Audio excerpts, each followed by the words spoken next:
Laroyeixo, salve nossa quinta-feira sagrada. Oquearô, salve Papai Oxóssi. Colofé, meu pai Pepe, oficialmente meu pai de santo. Já vou pedir Colofé para o meu convidado também, que também é filho de Oxóssi, meu pai Pepe, filho de Otolu, que são os caçadores, que são os reis da mata. Queria pedir Colofé também para minha dofonitinha, a Nathalie Peter. Colofé, minha linda, beijo. Já tô com saudade do nosso roncó, das conversas que nós tinha. Coisa boa, né? Saudade de vocês. A vestimenta e a carinha está diferente? Não, nem tanto.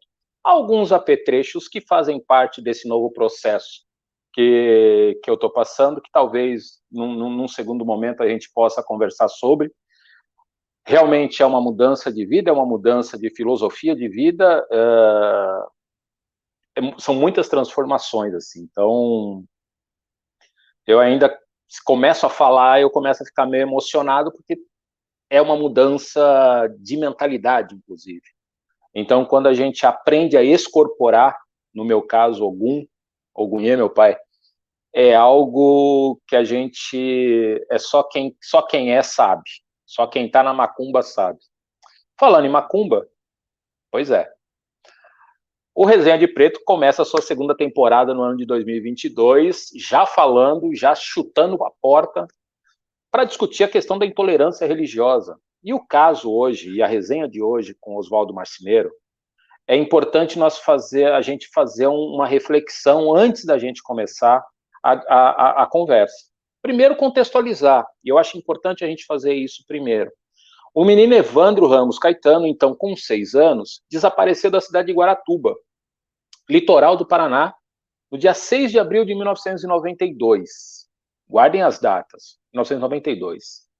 O caso teve grande repercussão na imprensa nos anos 90 e voltou a ganhar destaque com o podcast Caso Evandro, do Projeto Humanos, do jornalista Ivan Mizanzuki, em 2018, e com a série da Globoplay em 2021. Contexto da história: a Promotoria do Paraná indiciou Beatriz Abage e Cecília Abage, ambas filha e primeira-dama do prefeito da cidade, como mentoras do sequestro e a morte do Evandro. Só que para embasar essa acusação, o Ministério Público, como eu sempre digo para vocês, o Estado brasileiro, o Estado do Paraná, alegou, dizendo o seguinte, que elas, junto com o meu parceiro hoje de resenha, fizeram, por exemplo, a alegação do poder público é de que a criança foi usada como suposto ritual de magia negra.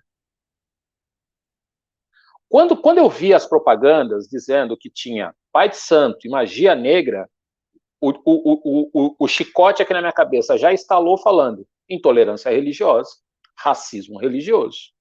E aí eu fiquei com aí a pulguinha do racismo bateu aqui, falando só me falta esse acusado, esse Oswaldo, ser negro, que aí o pacote está completo, né? E aí as duas foram julgadas e absolvidas dia 23 de março de 98. O caso foi em 92. Em 99, o júri foi anulado. E um novo julgamento, realizado 13 anos depois, 28 de maio, condenaram elas. Em 2004, foram julgados e condenados o pai de santo Oswaldo Marceneiro, pintor Vicente de Paula Ferreira e o artesão Davi dos Santos Soares. Todos eles acusados de prática, de novo, de magia negra. Francisco Sérgio Cristofolini e Ayrton Bardinelli dos Santos, eles foram absolvidos em 2015. Tem um detalhe muito importante nessa história toda. Todos eles foram condenados por esse júri a partir de gravações onde havia supostas confissões desses acusados. Só que depois, ao longo da série, foram apresentados, inclusive, fitas cassetes que foram gravadas à época das investigações. Nessas gravações fica muito explícito, fica muito escuro, de que todos, absolutamente todos os acusados foram torturados. E aí vem o X da questão. Vocês sabem que eu sou advogado criminalista. E dentro do sistema criminal, você tem a polícia civil, que é a polícia judiciária, que é a polícia que faz as investigações. A polícia militar, ela cumpre o papel de ostensividade, ou seja, o Estado está mais presente na figura da polícia militar. Então, a polícia militar, num primeiro momento, evita a violência. Num segundo momento, ela interfere nessa violência, prende a pessoa, leva essa pessoa para a delegacia e o delegado passa a ser o presidente do inquérito. O delegado de polícia é a principal pessoa responsável pelas investigações. O delegado, à época, responsável das investigações, dizia com todas as letras: não há provas que indiquem que essas pessoas participaram do sumiço e da suposta morte do Evandro. Eu digo suposta, porque a série também mostra isso, que até hoje não se achou o corpo dessa criança. E eu costumo dizer que são 8 vítimas, 9 vítimas, 10 vítimas. São muitas vítimas nesse caso. Por quê? Por inoperância, racismo, intolerância religiosa por parte não só do Estado do Paraná, mas de toda uma comunidade em torno do caso, fez com que esse caso, inclusive, não tivesse um desfecho. E, recentemente, o Estado do Paraná já emitiu uma nota de desculpas por tudo que aconteceu aos 7 inocentes de Guaratuba. Dito isso, e feito esse contexto histórico de tudo que aconteceu, com algumas pinceladas da minha língua felina, eu vou chamar a vinheta e a gente vai começar esse primeiro Resenha de Preto de 2022. Axé, meus lindos, vamos embora!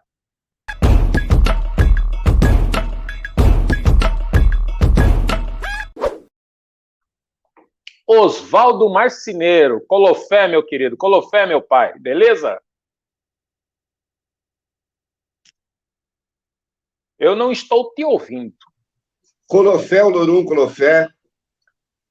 Boa noite a todos, aos mais novos, aos mais velhos. Axé. Oswaldo, primeiro, muito obrigado pela oportunidade da gente conversar sobre o caso, conversar sobre tudo o que aconteceu. Não é algo fácil de se falar e tenho certeza que para ti é pior ainda, né, tendo em vista tudo o que aconteceu contigo. E a ideia do Resenha hoje é discutirmos o pano de fundo dessa discussão toda, que é a intolerância religiosa. Porque por mais que a gente saiba que vivemos numa sociedade extremamente racista, extremamente machista, extremamente homofóbica, para nós que somos da religião afro, temos esse plus, né, de carregar essa questão da intolerância religiosa. Então, mais do que também discutir as atrocidades que aconteceram com vocês ao longo desse caso Evandro, e tem, olha, sem brincadeira nenhuma, já batemos quase 2 dezenas de perguntas, e aí a gente vai tentar organizar essas perguntas aqui que todo mundo fez. Eu quero muito falar sobre isso, de quanto a sociedade foi intolerante com as questões com a religião de matriz africana, por exemplo, no caso, você sendo da Umbanda.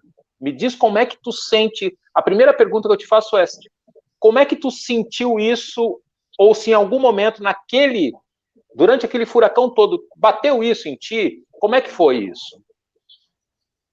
Marcos, em primeiro lugar, quero agradecer a você, assim, sabe, a oportunidade de a gente poder falar, passar, contar, né? Eu acho que a gente tem que passar mesmo, a gente tem que gritar, a gente tem que dizer. Eu acho que hoje a gente sente que por tudo que passou, a gente tem que unir nossas vozes como a trombeta de Jericó e gritar contra as intolerâncias, contra a injustiça, contra o preconceito, tudo em geral. Hoje a gente até montou a nossa luta, que é uma luta contra isso. Um carinho imenso, tá? Conhecendo você, sim. Espero pessoalmente. Admiro muito o seu babá, pai Pepe, uma pessoa que tem um carinho muito grande. Um abraço para ele. Acho que não sei se ele está ouvindo, está com nós junto aí. Um axé. Colofé, pai Pepe. Então, a sua pergunta. O que foi? Como foi? Poderia repetir de novo para eu poder pegar do... Se em algum momento você sentiu a questão da religião pesando sobre seus ombros durante as acusações que eram feitas a você. Certo. primeiro lugar, só vou dar uma afinadinha aqui, é Celina Bage e Bardelli. É Dona Celina Bage e Bardelli. Foi o seguinte, Marcos, no começo, na hora mesmo, se eu falar para você que eu não senti só uma coisa, na hora que a gente estava sendo... Na hora que me pegaram, eu estava na frente de casa, numa festa, me chamaram lá para conversar. Na hora que eu saí no portão, o cara começou a conversar, de repente me deu um safanão no pescoço, me enfiaram um capuz na cabeça, me jogaram no chão. Eu não fui preso, fui raptado. Já começou por aí, você como advogado já começa vendo. Eu fui raptado, não tive um mandato de prisão, nada, fui raptado. Aí me puseram no chão de um carro, sempre com uma arma ali, fazendo tec, tec, tec, tec, e me levaram um lugar de percebendo assalto, percebendo andar uma pedrinha jogando em cima do carro, no chão do carro, e um lugar que eles levaram, num lugar chamado o Ninho. Esse ninho a gente ficou sabendo depois que era a chácara do pai do Diógenes, o tio da criança, o famoso Diógenes, já vamos falar depois dele. Me jogaram no chão ali, até ali eu não senti nada. Eu senti só uma coisa, medo. Você vai falar, puta, um homem ficar com medo? Senti medo, sim, sabe? Não vou esconder que senti um medo ali, não sabia o que era, os caras são matador profissional, fomos contratados para te matar. Puta, eu pensei na hora, mas o que eu fiz? Que vão matar? Como a gente tinha chegado na cidade ali, virou muito popular, sabe? Tinha pegou muito conhecimento na cidade. Eu estava jogando meus caulis lá, os búzios, joguei pela metade da cidade, gente importante, conheci muitas mulheres, mulheres da alta sociedade, muitas... Então, na hora a gente pensou, pô, será que é alguma coisa relacionada, alguma coisa... Até ele não sabia o que era. Aí ficou naquela conversa e foi, e não falava nada, e ficaram conversando, perguntando de mim, aí começaram a perguntar sobre a religião. Se eu era da religião, se eu não era, como que foi, como que eu entrei, e começaram aquela conversinha ali, até que, de repente, eu senti os caras me amarrando. Eu tenho a marca até hoje, acho que não vai conseguir ver por aqui, mas depois eu posso mandar as fotos. Eu tenho as marcas até hoje das torturas. Uhum. Aí amarraram um fio em cada lado da mão, assim, arrancaram minha calça e amarraram no meu pênis.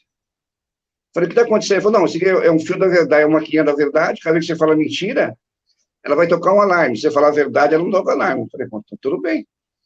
Aí começaram a perguntar, a maquininha não tocava. Eu falei, até aí não sabia o que acontecia, não sabia o que era. Mano. Até ali ninguém me perguntou, ninguém disse nada. Apenas que era matador profissional. E eu sempre de capuz. E ficou naquela história, mandaram eu contar. Eu falei, eu me cresci, nasci na Umbanda, me criei na Umbanda, gateei. Minha irmã, mãe de santo, Manhana, irmã Já, que Deus a tenha. Contei, gatinhei, foi, de repente conheci o outro lado, conheci o sagrado, fui pro sagrado, contei essa história tudo para eles. Aí o cara virou para mim e falou assim, perguntou, mas me diz uma coisa, na religião de vocês, na Umbanda, vocês fazem sacrifício animal? Eu falei, olha, senhor, sacrifício animal, no sagrado, sim, tem algumas coisas que se usa. Então me conta como que é um sacrifício animal. Falaram que você faz, como conta? Aí eu falei, mas você conta como? Não, me conta em detalhes, como vocês pegam uma galinha e faz como? Olha só, a gente pega uma galinha, tá, se lava os pés, lava os bicos da galinha, tem que ser uma galinha que está bem cuidada, não pode estar machucada. Aí um segura o pé, outro segura o bico, aí você faz orou, faz as orações. Aí ele queria que eu fizesse oração, eu falei, senhor, eu não consigo fazer uma oração, não teria cumprimento fazer uma oração.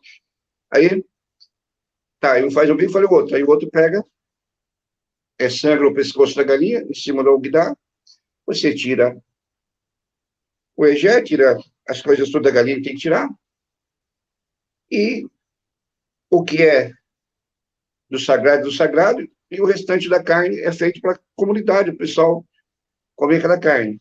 Ah, vamos de novo, e foi de novo. Conta de novo. Então, me conta, e começou por aí, me conta como que é, se estivesse fazendo agora, como seria feito? Eu contei, vai lavar o pé, vai lavar o bico, e ficou. Aí o cara virou para mim, Max, perguntou assim, e se por acaso fosse um boneco, não fosse uma galinha, fosse uma pessoa, eu falei assim, mas tem lógica que pessoa não se faz com pessoa.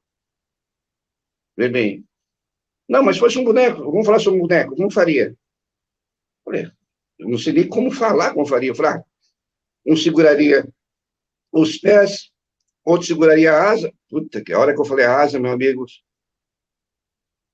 eu nunca tinha sentido uma pancada tão forte que eu senti no meu pênis, nas minhas mãos, me deu um tranco, assim, parece que ia arrancar fora. Eu, sabe, cheguei a me urinar, cheguei. Falei, o que é isso? Ele falou, mentira. Falei, por que mentira? Ele falou, porque boneco não tem asa, tem mãos. Falei, senhor, mas eu não sei, eu estou falando, contando para o senhor como faz, segura as asas, né? Aí contou como cortava, você corta, tira nas asas juntas, não pode quebrar. Ele falou, não, mas você falou, a máquina não aceitou que você falou mão. Você falou asa, não pode falar asa. Assim, eu estava contando de uma coisa, nem. Quando ele falou boneco, na hora do medo do pavor, nem. Vamos de novo. Tá bom, senhor. Então você pega, um segura a mão, um segura as mãos, outro segura as pernas, aí vai, corta o pescoço, aí tira a parte da cabeça, então eu falei, bico, outra história.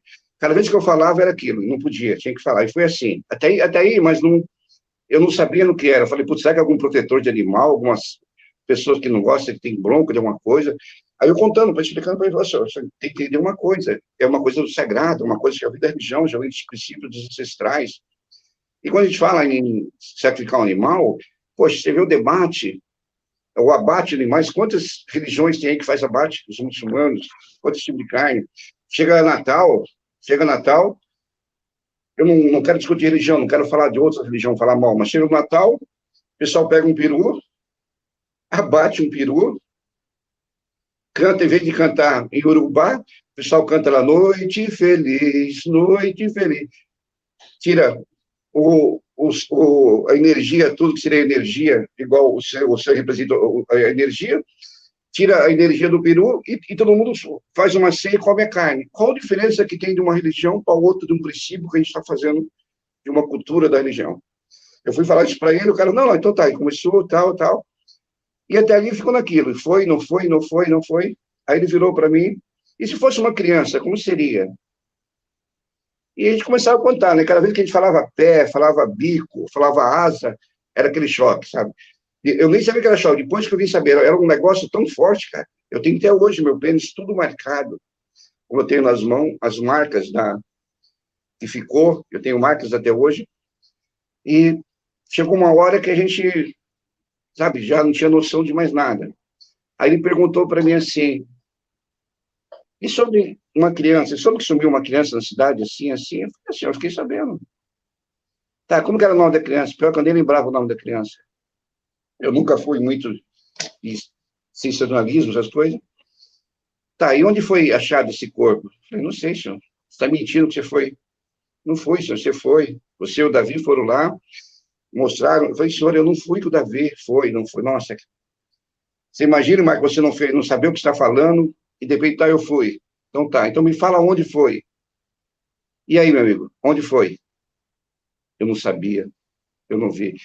Porque no dia que sumiu uma criança na cidade, nós estávamos no terreiro da Hortência lá, um centrinho lá, chegou uma família da criança pedir umas orações, já começou estranho. Eles não quiseram fazer oração no centro da Senhora da Hortência. Não quiseram fazer, aí queriam fazer na casa da família da criança. Acabou se dirigindo para lá, fizemos orações. Aí eu fui para aquilo, vamos procurar. Eu falei, não dá para procurar. O que dá para fazer? Falei, assim, não tem como fazer nada. O que pode fazer amanhã? Vamos pegar umas balas, uns doces, fazer umas coisinhas para quase lembrar no jardim, pedir para iluminar, trazer alguma coisa. Aí, de repente, não. Aí eu insisti o Vicente de Paulo Ferreira, tá? Um companheiro nosso, ele estava junto lá e acabou indo. Ele e o Davi acabaram indo com o tio da criança, disse que passearam a noite inteira de carro, para um lado, para o outro, e falaram que não era o Vicente, que era eu que tinha ido. Tanto que na acusação, no processo, eles confundem, diz que fui eu que fui procurar a criança e não foi, eu nem sabia. Tanto que caiu em cima diretamente que dizia que eu sabia. Resumindo, aí foi choque, foi, aí chegou uma hora, aí o cara perguntou, então tá, você não viu a criança? Tá. Aí ele virou, foi a hora que veio aquela paulada. Então você matou a criança, né? Nossa, imagina o cara falar para você, eu virar para você, Marcos, você matou uma criança.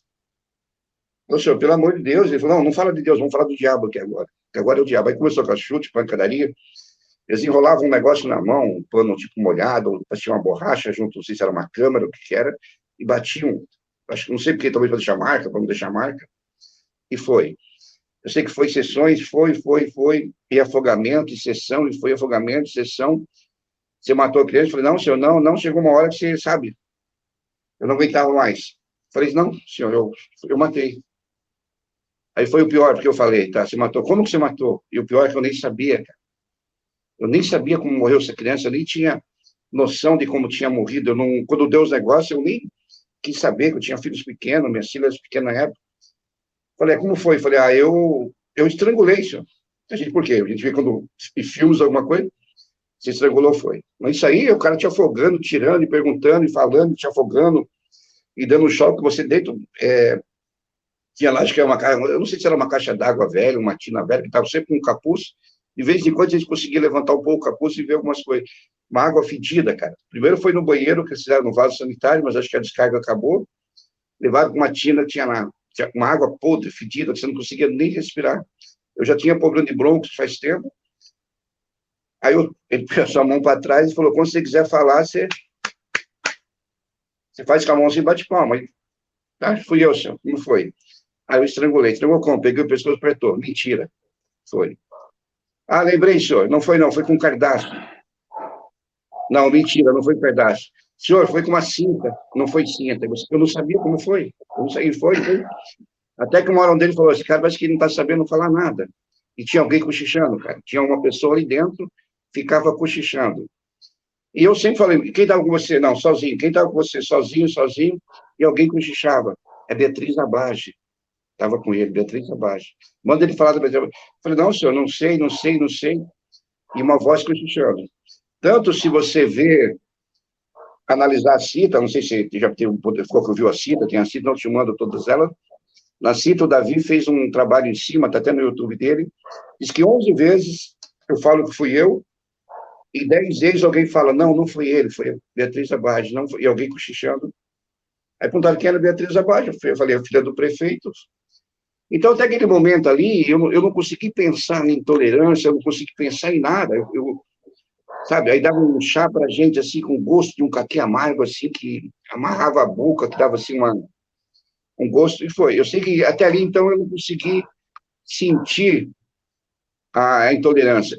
Fui sentir, sim, depois. Fiquei mais de 48 horas sobre tortura, sobre choques, sobre afogamentos.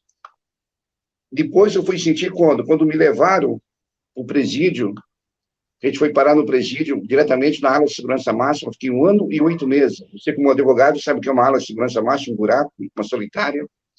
1 ano e 8 meses, eles não queriam cortar esse cabelo, não queriam cortar esse barba, queriam ficar parecendo um bruxo para apresentar. Você não sentia o cheiro do seu corpo mesmo, já está horrível. Ali sim, ali os caras queriam que a gente incorporasse. E outra coisa, deixar bem claro, nenhum momento, um preso duvidou ou falou uma coisa da gente. Pelo contrário, tivemos apoio dos presos. Nosso primeiro julgamento foi dentro do presídio e fomos absolvidos. Aí os caras, sabe o que eles queriam? Que você incorporasse, que você falasse Exu. Eles falavam o nome do Exu e queriam que você incorporasse aquele Exu. Nossa, eu não... Aí... Só que ali já não tinha afogamento, já não tinha choque, era mais pancada, tapa, de vez em quando eles brincavam num tanquezinho lá, então a gente debatia que não e só apoiava. Tanto que hoje eu tenho até dente quebrado, eu tenho tudo estufado, eu tenho que fazer 2 cirurgias agora, eu estou com esse músculo do estômago tudo aberto, tanta pancada, que até esses dias atrás eu não procurei médico nem nada, a gente estava assim meio, não queria falar do caso, mas agora como surgiu, está.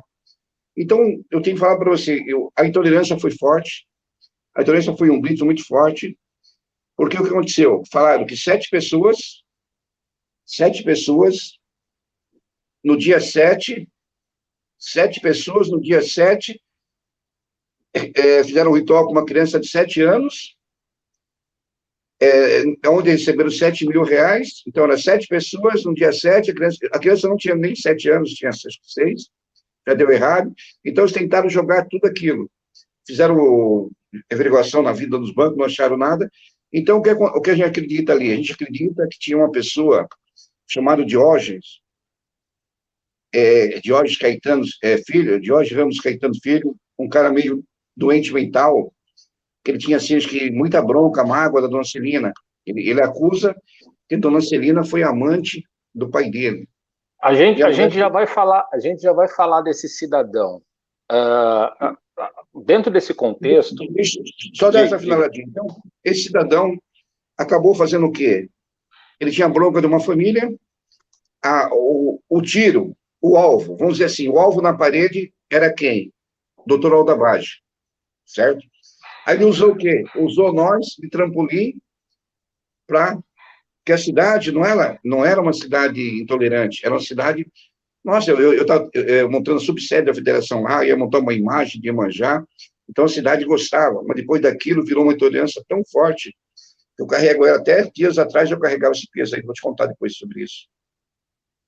É interessante, é uma palavra, no mínimo, tosca para o momento, mas você falou, nessa narrativa que tu coloca, e é muito profunda, e ainda por cima, a gente saber do histórico que nós temos de quase 20 e tantos anos de ditadura no Brasil, essa imagem da sua tortura é muito presente, né, com relação a essas questões de tortura, tendo ainda por cima um cara como chefe, né, da nação, sendo a favor da tortura, sendo essas loucuras que o Brasil hoje está vivendo.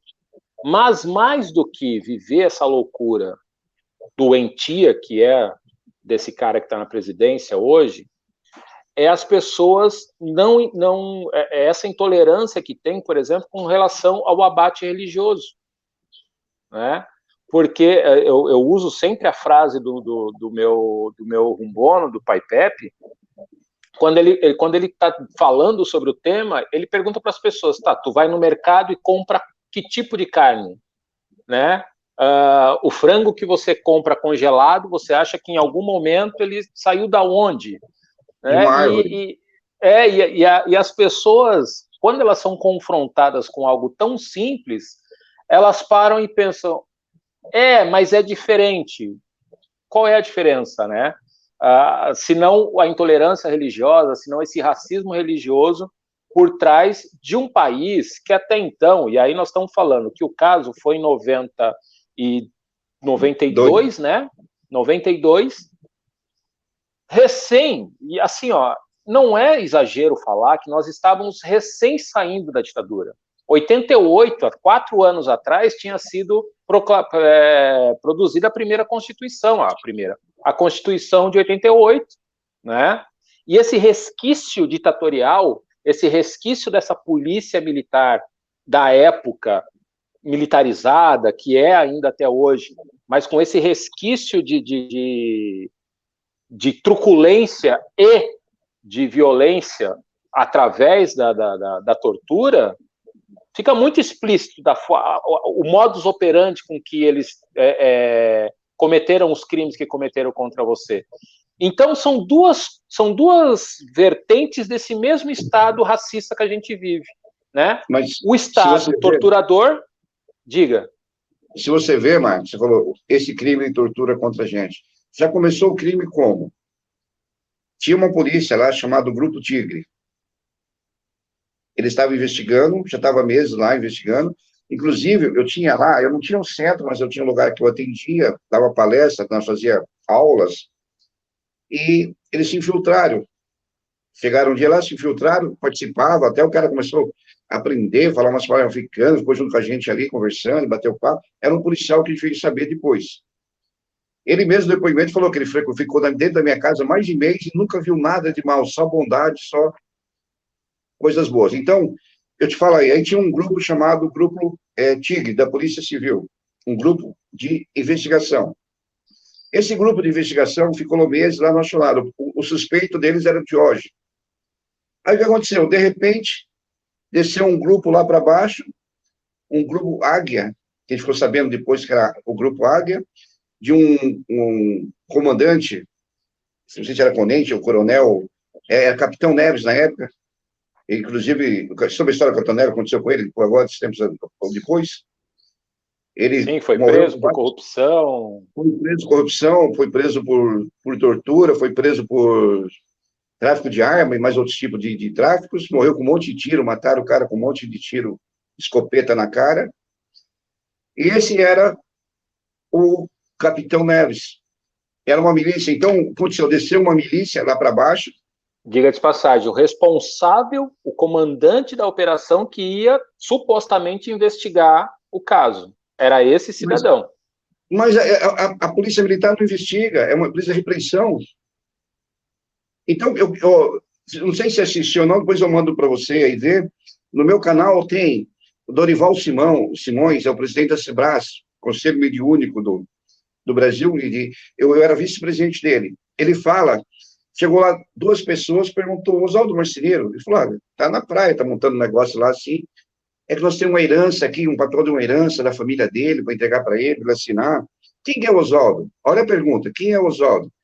Aí ele tinha na parede uma foto, ele falou, aí o cara pegaram a foto. Aí ele contou que 2 dias depois, o cara pegou a foto num dia, passou um dia, no outro dia ele escutou a manchete. Os bruxos tinham sido presos, tal, tal. Então, desceram num dia para outro, nem sabia quem eu era, pegaram uma foto e fizeram investigação, resolveram o caso. Resolveram o caso em 2 dias. Já começou por aí, então. Tanto, eu quero deixar bem claro uma coisa aqui para todo mundo, que a gente não acusa a Polícia Militar.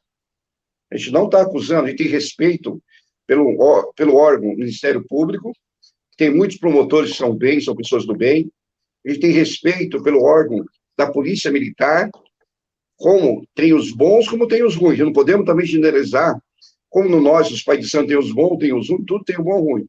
Então, a nossa generalização, a nossa falada é sobre um grupo de milícia paramilitar, chamado Grupo Águia, que para nós é a escolinha da ditadura, que acredito até hoje tem a ditadura aí, até hoje, por baixo dos panos, a escolinha da ditadura funciona aí.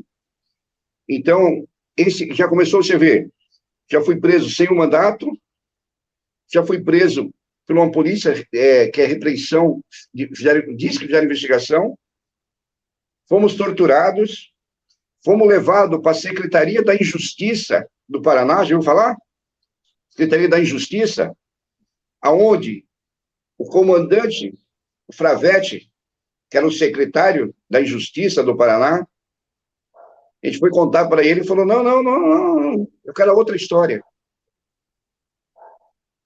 Dentro da secretaria, a gente apanhou, levaram nós para os exames de corpo de delito, puxaram, eu estou com uma blusa de manga, puxaram a mão das minhas blusas assim, chegaram na porta, tinha um senhor na porta, um médico, o médico falou, não precisa, só tem um negocinho lá, tal.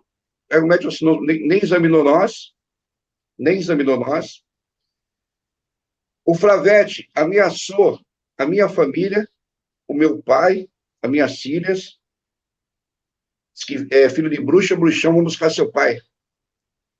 Ameaçou jogar nós, a população, disse que ia jogar nós em praça pública, tem até em jornal isso que fala, que joga em praça.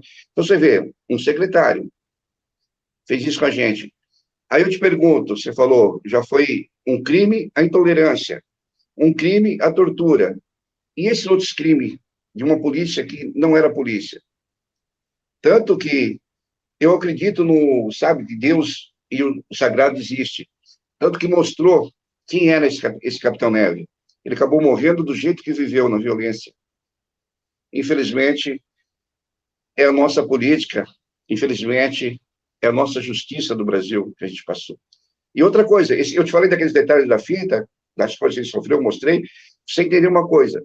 Se você pegar o laudo, o laudo, o processo nosso, o processo em 1992, eu dei um depoimento, o doutor Luiz Carlos Oliveira, um delegado, um anjo da guarda, foi o primeiro que perguntou se era culpado ou inocente. A doutora Isabel Kruger Mendes, Direitos Humanos, ela foi visitar, ela fala, tanto ela fala nas séries, na Globo, não sei se assistiu a série, não, que eu estava barbudo, cheio de marcas. Essas marcas que eu contei aqui, essas marcas, esse relato das citas, está idêntica. Quem escutou o que eu falei hoje pode procurar, ver na cita e pode procurar Em 92, no Relatos, não falei a mesma coisa e bateu isso. E só para deixar claro que tem pessoas hoje que dizem assim ainda, Marcos. Teve até uma jornalista que falou na série, mas se ele for torturado, não quer dizer nada. Foi torturado, não quer dizer nada, meu amigo. E aí você, como advogado, já tira a cabeça do povo. É tão... sabe aquela coisa de ter muita coisa para falar, mas não ter o quê, né? Porque a aula de relatos que você está nos dando e a próxima pergunta, antes de eu dar um oi para a galera que está nos assistindo, eu Parece quero que o te Davi, perguntar... Viu, Marcos? Pois é. E o Davi é um dos 7 também que passou. Boa noite, Davi. O Davi dos Santos Soares. Ele também Grande foi um Davi, dos 7 entrevistado. Está com a gente aí. Baita audiência. O meu nervosismo é porque a audiência hoje é qualificada. Mas antes de eu falar oi para todo mundo que está aí, tem uma galera, muita gente boa, eu queria te perguntar o seguinte: como é que bate em ti, como é que você ouve ainda hoje pessoas que desconfiam de que vocês foram realmente os autores de tudo que aconteceu? Olha, como é que bate esse sentimento para ti? deixa eu dizer para você, no começo, a gente até entendia. Lógico, você nunca entende, você sendo inocente, você nunca entende. Mas, infelizmente, a nossa imprensa, a imprensa marrom, a imprensa sensacionalista, a imprensa sem vergonha que é esse Brasil, a imprensa que serve só os políticos a interesse próprio, essa imprensa aí foi a que jogou nós diretamente para a mídia.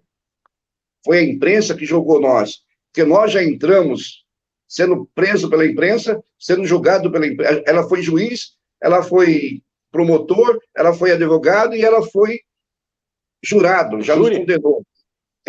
Então, essa imprensa aí, na época, fez, nossa, cara, todo dia saía uma matéria, todo dia saía uma coisa. Então, a gente até entendia um pouco a cabeça das pessoas. Por quê? Nós fomos torturados, fomos obrigados a falar. Aí o pessoal fala assim, mas podia me matar que eu não falava. Eu vou dizer uma coisa só, Marcos. Eu achei também que eu nunca tive medo da morte. Eu achava, mas eu vi que eu tenho minha morte. O ser humano, quando vê a morte de frente, aí ele tira a conclusão se ele tem medo ou não. Nós somos o único animal que acaba sobrevivendo a qualquer momento. Eu sobrevivi àquelas torturas. Se eu não tivesse falado como eu tinha, eu não estaria aqui hoje. Nós tínhamos sido eliminados por eles, que não tinha como eles voltar atrás, pegar o prefeito, mulher do prefeito, tudo. Então, a sobrevivência, você acaba falando. Então, essas pessoas, na época a gente entendia. Eu não entendo hoje que pareceu a verdade, e digo para muito, foi a sorte, que sorte vocês tiveram, pareceu a Cita. Não foi sorte, não. Sabe, não foi o sagrado, foi Deus. Olha aqui, me arrepio todo, sabe? Foi Deus escrevendo a nossa história. Foi o axé, foi a força. Porque todo momento que eu tive lá dentro, teve época que eu perdi a fé, não acreditava assim, nada assim mais. Até um dia que um pássaro cantou, Davi está aí, parecia uma coruja, à noite e de manhã vi um pássaro cantar bem na janela, lá no buraco da segurança máxima que estava. Aí, aquele pássaro cantou, eu lembrei a cantiga de Oxóssi, comecei a cantar, de repente, eu estava cantando, estava tudo, de repente, eu dormi com ódio de tudo, sabe, aquela mágoa de tudo, até com Deus. Eu aprendi com Deus, só o Pai Nosso que a gente reza, e conversar. Eu conversava com Deus, sempre minha vida foi essa. Todo dia, até hoje, antes de dormir, eu dobro o joelho e converso, como se fosse um amigo. E aí, cara, não sei o quê. Essa é a minha conversa com Deus, eu sou sincero com Ele. Então, nem Deus não quer saber falar mais nada na época ali. De repente, quando aquele pássaro acordou, cantou acordando, eu vi cantando o cantinho de Oxóssi, aí comecei a cantar pelo buraco da janela, os outros tentavam fazer, o De Paulo na outra começou também. De repente, eu já estava, parece que aquela fé veio tão forte, veio assim, sabe aquele alavanca, e vinha todo dia uma coruja, a gente via, era escuro, aí você via por um buraquinho de lá no cantico dela, assim, viu o vulto dela pela coisa que ela pinta, você não conseguia ver para o outro lado. Então, o que manteve forte a gente lá dentro? A fé. a fé em Deus, a fé no sagrado, a minha família, que eu sempre fui muito família. O Pepe me conhece, ele conheceu minha mãe, ele conheceu minha irmã, a gente foi muito família. E uma coisa, Marcos, quando o homem é inocente, você não deve aquela coisa,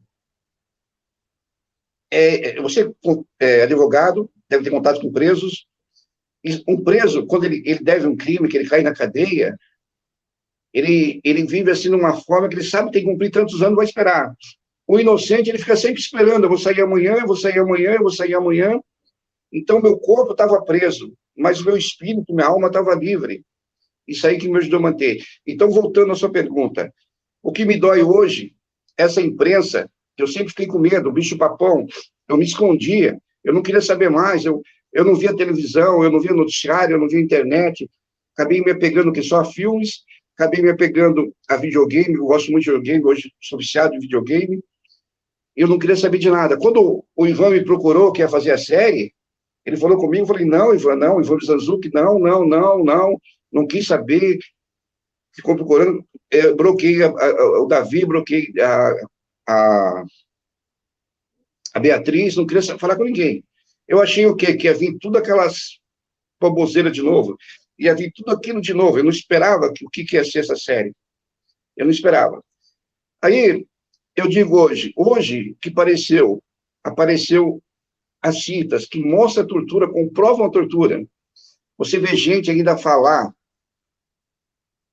dizer, mas será que é, será que não é, será que é verdade, será que não é verdade? Pessoas que não têm nem capacidade de escutar a fita, pessoas que não escutou, não viu a série, ouviu alguém falar. Então, isso que dói na gente. Eu, diretamente, quando eu vim para Blumenau, eu tive bastante preconceitos, assim, com pessoas, mas não dentro da religião. Dentro da religião, o pai Pepe ele pode falar, a gente até tocou já junto, e já tocamos junto, já estive na casa dele, ele esteve na minha casa, adoro a família dele, adoro, nossa, o pessoal da família dele todas, as irmãs, sabe? Então, a gente, dentro do sagrado, dentro da família, eu fui bem recebido. Teve uns e outros, sabe? Sempre tem aqueles uns e outros que eu vejo hoje aí, eu vou até aproveitar e dar uma fugida da sua conversa, quero soltar uma coisa, sou obrigado a falar. Eu vejo hoje aí, aquela pergunta, pessoa de Umbanda pode jogar búzio? Ah, mas não pode. Eu sempre vou explicar o que eu sempre falo. Se você, Marcos, começou na Umbanda, nasceu na Umbanda, é um pai de santo da Umbanda, deu sua obrigação no candomblé, deu seus 7 anos, cumpriu, ganhou sua mão de Ifá, você é um pai de santo que é de Umbanda, que é de nação, que vai poder jogar búzio. Você vai poder trocar Umbanda e candomblé na sua casa? Se você for um pai de santo de Umbanda e foi feito no candomblé, você vai poder tocar na sua casa em dias diferentes.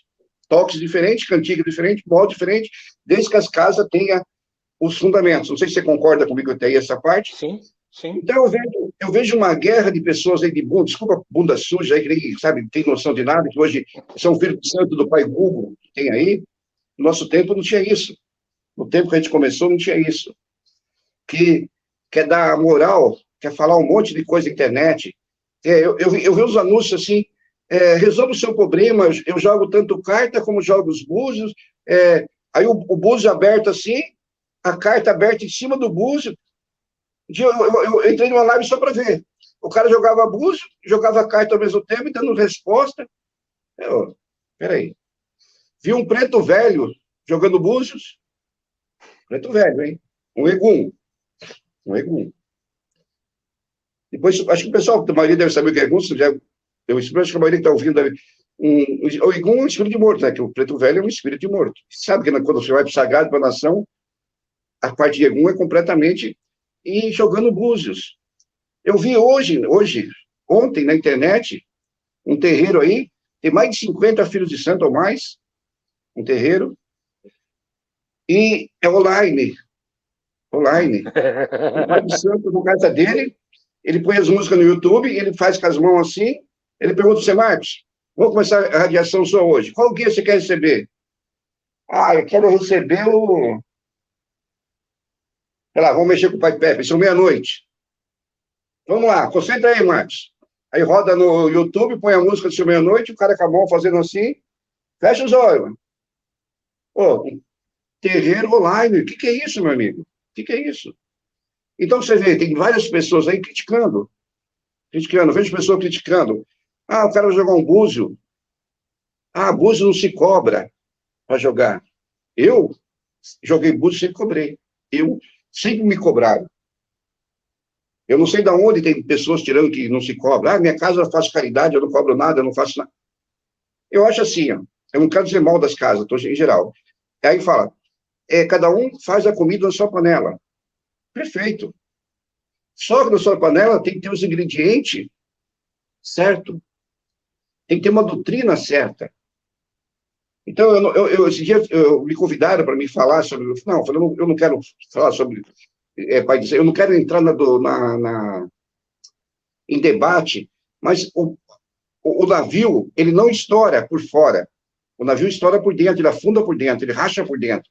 Que ele racha, a água vai fazendo dando aquele, como chama? Compressão, aí vai entrando água, e a religião está se afundando por próprias pessoas da religião. Próprias pessoas da religião estão afundando a religião. Infelizmente, essa é a nossa religião, está acontecendo. Então, teve uns pais de santinho aí que, posso até falar nome, não vou falar nome, que na minha cara nunca falaram. Chegava no terreiro dele, eu era bem recebido, punha a cadeira para mim lá na frente, os bundão covarde, que eu acho que tinha que ser falar na cara. Desculpe a palavra, desculpe, pessoal, a palavra que a gente acaba. Aqui eles estão acostumados comigo, então pode tacar a ficha. Pessoal, eu chegava na casa de muitos aí, punha a cadeira lá na frente para você, trazia cafezinho, chazinho, quer tomar um uísque, quer tomar o quê? E depois, quando ia embora, os caras pegavam sal grosso, ia jogando na porta por trás, e falavam, isso aí é aquele pai de santo lá que matou a criança. Eu sei disso, porque o pessoal acha que a gente não sabe. Porque é o seguinte, se eu falo uma coisa para você, você vai falar para um outro, o outro vai chegar na pessoa. Isso aí não tem como falar. Tanto que meu filho teve um problema que um pai de santo falou para a mãe de uma menina que frequentava a casa dele, e a menina era namoradinha do meu filho, a menina se formou na escola, teve um problema louco. Só que na frente os caras te lambia, tratava bem. Só também nunca me importou nada. O que me importa é hoje. Hoje, as pessoas saberem que tem. Hoje, eu achava que a imprensa era o bicho-papão. Hoje, não. Hoje, para mim, eu não sou mais o bicho-papão, não tenho mais medo da imprensa.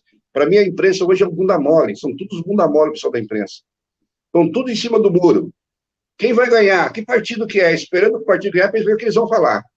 Esperando para ver quem é o governador do Paraná. Opa, eu vou para esse lado, eu vou para aquele. Todos covardes.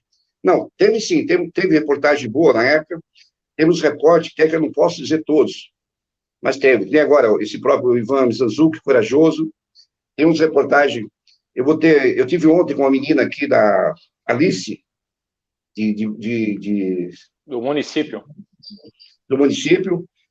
Ela deixou eu falar o que eu queria, fazer uma matéria, vai postar. Então, hoje a gente tem voz, a gente não tem medo. Então, hoje eu desafio qualquer um da imprensa, qualquer pessoa que venha e prove alguma coisa contra a gente. Mas eu falo, sem tortura, sem tortura. Então, a mágoa que eu tenho, sim, a gente tinha muita mágoa, e tinha, quando você sabia, principalmente que pessoas que de amigo, comia na sua casa, bebia na sua casa. O pai Pepe deve saber o que eu estou falando. Tem pessoas que vai no seu candomblé, come, bebe, lambe o prato, a última migalhinha, ainda sai falando mal da comida, você não fala mal de tudo. Essa, infelizmente, é a nossa religião. Essa é a religião que eu amo. Essas são nós mesmos que estragamos isso.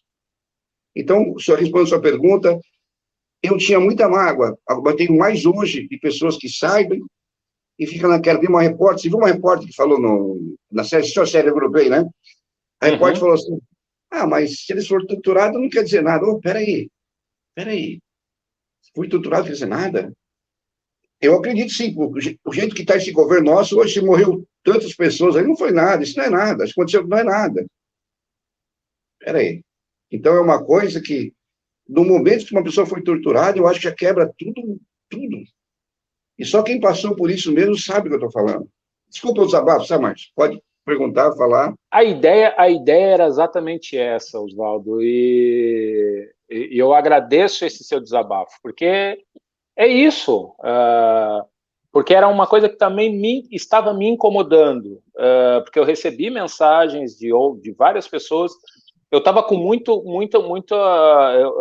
eu sou muito despojado, mas para essa segunda temporada, abrindo contigo, eu estava muito nervoso, porque algumas perguntas eram nesse sentido mesmo. Mas será?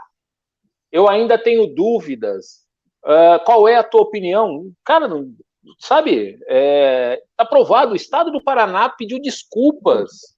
Tem uma carta do Estado do Paraná que pede desculpas para vocês, né, sobre toda essa tragédia que aconteceu na vida de vocês. Está com a carta ali. Então, não sei se dá para ver mais ou menos. É assinada pelo governador? Não. Pelo secretário do Estado da Justiça, Família e Trabalho. Uhum. Sim. Essas assinaturas do tamanho de um... Não sei se dá para ler o nome. Sim. Deixa eu mostrar uma partinha, ver se deixa eu ver aqui, quer ver? Não sei se essa parte onde mais escura aqui consegue ler aqui, é que vai ficar ao contrário, eu acho, né? Não, mas tranquilo, mas fica tranquilo. Consegue ler preto aqui? Não dá para ler, mas depois a gente fala. Peço em nome do Estado do Paraná perdão pelas serviços indesculpável cometida no passado contra o senhor. E outra coisa, Marcos, para muitos que... Teve até o Jorge falando mal desse cara, falando esses dias que onde já se viu, isso aqui. Só que tem uma coisa, não foi o secretário diretamente que deu. O que ele fez, não sei se você acompanhou ou não, o secretário montou um grupo, um GT, um grupo de trabalho, no meu... Posso fazer propaganda? Não tem problema, né? No meu canal do meu YouTube. Claro. O canal do meu YouTube é Oswaldo Marceneiro, o pessoal puder dar uma força, seguir a gente lá, se inscrever. Eu preciso conseguir 1.000 pessoas para conseguir pôr mais coisas lá. E no meu canal tem ali alguns, não tem todos, eu vou pôr todos os relatos. Ele reuniu várias pessoas, desde advogados, de psicólogos, promotores, em geral, ouviu todo mundo ouviu nós. Teve mais de 3, 4 meses de envolvimento, depois se reuniram, debateram e chegaram à conclusão. Qual foi a conclusão que chegaram? Não tinha como chegar a outra. A cita está ali. Você sabe que tem pessoa que diz ainda, Marcos? Ah, mas será que o podcast do Ivan começou, acho que em 2017, 2018, ele começou a fazer o podcast dele. Tem pessoa que diz assim, mas será que essa cita não foi montagem? Vê bem, o Vicente de Paula Ferreira, meu irmão, um coitado, morreu no presídio em 2011. Então, vamos lá, ele morreu em 2011. O Ivan Mizanzuki fez uma sessão, sabe o que ele fez? Desceu o espírito de Paulo lá e ele gravou a fita, foi isso? Como que a fita apareceu agora, de 2018 para cá, e o de Paulo morreu em 2011? Então, e outra coisa, foi feito os melhores especialistas a comprovação que a fita é verdadeira. E tudo na fita bate o que eu falei lá em 92. E tem pessoa que disse, fica naquela dúvida, se é que não é. É que tem muitas pessoas que... Tem pessoa que chega para mim, sabe o que fala? Me abraça, fala, puta, cara, eu tenho que te contar uma coisa, me perdoa. Eu estive em Guaratuba no final de ano. Um monte de gente me abraçava e falava, me perdoa, cara, por quê? Eu acreditava que você já era culpado. Eu condenei, eu xinguei vocês. A gente entende. Hoje a gente viu a verdade, me desculpe, peço perdão. Então, é complicado isso aí, sabe? É bem complicado. Você falou, muitas pessoas perguntam, outros falam, e se você for buscar um pouco, vai ter mais pessoas da própria religião tentando fazer uma de, sabe? É isso aí, Marcos. Eu tô abismado por você ter voltado a Guaratuba. Isso aí a gente vai voltar nisso. Só eu quero dar uma boa noite aqui, meu parceiro do Paraná, hoje ele está no Paraná por enquanto, meu querido doutor, hoje ele é doutor Márcio Carvalho, o Ricardo Tadra, lá do @Casa do Juba, eles estão assistindo lá na sala de estar deles lá, eles estão assistindo na TV Zona, então é um hostel ali no Campeche, então ó, já ganharam um abraço do Oswaldo, beijo queridos, Maila Colofé, minha linda, Alexandre Gonçalves está, bosta na audiência, resenha voltando em grande estilo. Emerson José, o Emerson, ele me mandou mensagem em box, dizendo que ele é um aficionado pela série, ele pesquisou muita coisa, e ele estava ali esperando ansiosamente. Obrigado, Emerson. Pô, seja bem-vindo. Deixa eu cortar um pouquinho só. O pessoal gostou da série, procure no YouTube Operação Policial, caso Evandro. O Operação Policial é um canal que tem não sei quantos milhões de pessoas, fizeram com nós também um trabalho muito bacana, tem quase 5 horas de entrevistas com nós, que aparece, e depois tem um por um de cada um de nós, tem a minha, tem do Davi, tem da Beatriz, tem dos advogados, é Operação Policial, Carla Albuquerque, Beto Ribeiro, professor... e outra coisa, o professor Pavinato mandou um recado para mim, eu queria me falar pessoalmente, mandou escutar, mas eu vou mandar um áudio, pode? Ele me ligou, cantou, Orissa, Oressa, Lua... Eu falei, ele falou, então, eu vou te falar só uma coisa, ele falou, só essa cantiga para você entender como eu estou do lado de vocês. Você vê? Então, muitas pessoas falam, é só os favelados, é só os pobres, é só os que são os bandistas. Mentira, pessoal. É que tem muita gente por aí que tem vergonha, muita gente por aí que, eu sou católico, não saio do terreiro lá e sou católico. Não estou dizendo nada contra o católico, pessoal, perdão. Chega a final de ano lá, mas põe um branquinho, vai pular 7 ondinhas lá, perde uma chave, 3 pulinhos para São Longuinho, e são tudo hipócritas e tem vergonha de falar da sua religião. Certo? Vamos lá, o que mais está falando? A dona da pensão também diz que a família está toda reunida assistindo lá dentro, inclusive a cachorrada, que deu um tempo aqui da barulho. O Alex, meu parça, estamos de volta, meu querido. Ô, Neumar, beijo, meu lindo. Rafael Zang, boa noite. Grande abraço ao guerreiro Osvaldo. Obrigado. O Emerson coloca... tá, ele vai... Vamos falar dele aqui, tá, Emerson? A gente tá... Eu tô muito curioso. Só um pouquinho. O Rafael Zang é um advogado. Você conhece ele aqui de Blumenau? Não, ainda não o conheço, mas já está na minha lista aqui. Eu falei do pai Pepe para ele hoje, eu indiquei a casa dele. Ele estava numa casa, eu não quero falar o nome da casa, ele que fale depois, sabe? Ele estava numa casa aí, ele, a mãezinha dele, o pessoal dele, acabou não se acertando. Eu acho assim, não deve sair de uma casa e falar mal do outro, na panela.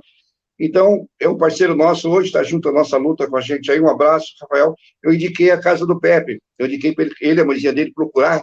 Por que eu indiquei a casa do Pepe? Porque eu conheço, sim, quem é o Pepe. E, bom, depois nós falamos sobre ele para não cortar. Um abraço, Rafael. Um abraço, doutor Rafael. Obrigado pela audiência. O Marcílio Souza ali no YouTube também, a galera do YouTube que está ali, já aproveita e dá aquele like, já aproveita e se inscreve no canal, tanto no canal do Marco Antônio, quanto no canal do Oswaldo Marceneiro. Dá essa força para a gente, porque é importante esse engajamento. O Marcílio de Souza aqui, Tortura Nunca Mais. Ranieri, meu filho, Colofé, meu velho, tudo bem aí?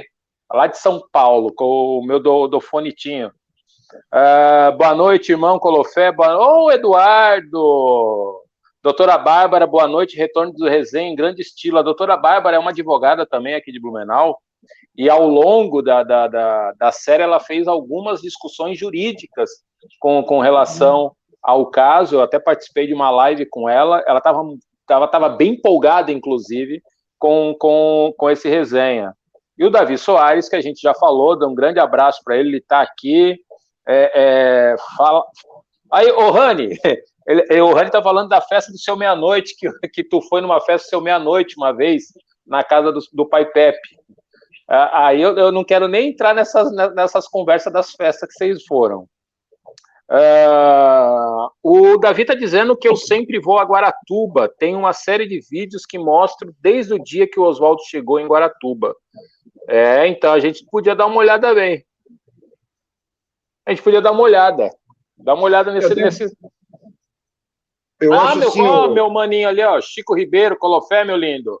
A mãe Valquíria Cedrez, ela tá te mandando um beijo também e eu pedindo Colofé para minha mãe. Beijo, mãe. Colofé, grande pessoa, adoro ela. A pergunta que não quer calar... Deixa eu falar uma coisa. Se um dia você puder, traga o Davi. Posso até voltar junto com ele, falar contigo. Para ele contar histórias. Se eu contar, vai prolongar muito. O Davi era um coitado, semi-analfabeto. Desculpa, Davi, mas semi-analfabeto. Hoje está terminando a faculdade, é doutor, vai ser advogado, falta não sei o que para terminar só. Não sabia nem escrever nem ler. Era um coitado, queria ir na minha casa mais para pegar o artesanato para levar para vender, que minha esposa fazia. Ele era evangélico. E o evangelho da noite para o dia virou bruxo. É uma história bacana, você quer trazer um dia para ele contar e falar, para nós ver o que aconteceu com ele. Pode perguntar, olha. Eu vou mandar. Colofer, meu pai Eget, o pai Ogan Eget. É importante também só dar uma ressaltada, Oswaldo, que o município, a nós aqui do Informe Blumenau, dando esse espaço para essa discussão, eu acho que é interessante jogar luz sobre o problema, né? E esse espaço de desabafo.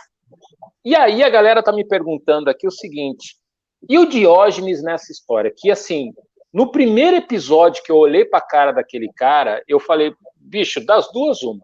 Ou foi ele que sumiu com a criança, a gente cria toda uma teoria da conspiração com relação a ele. Você já conhecia ele antes? Já teve algum tipo de relação com ele? Ele demonstrou algum tipo de intolerância religiosa à época? Qual é que é a desse cara? Ou era só essa perseguição política com o prefeito e aí você se tornou vítima dele? Já te falo, só um minutinho. Hoje, uma pessoa falou de você, André, do Blumencast. É um podcast tá, de sim, Blumenau? sim, Blumencast, sim. Ele me procurou, a gente vai fazer um trabalho com ele também, ele falou muito bem de você hoje. A galera o pessoal dos podcasts e dos videocasts, a gente meio que se enturma tudo. O pessoal, gente boa do Blumencast também. Então, vamos lá. Quem é o Diógenes? Para mim, o Diógenes é um cara que acho que é retardado mental, ou doente da cabeça, ou não sei.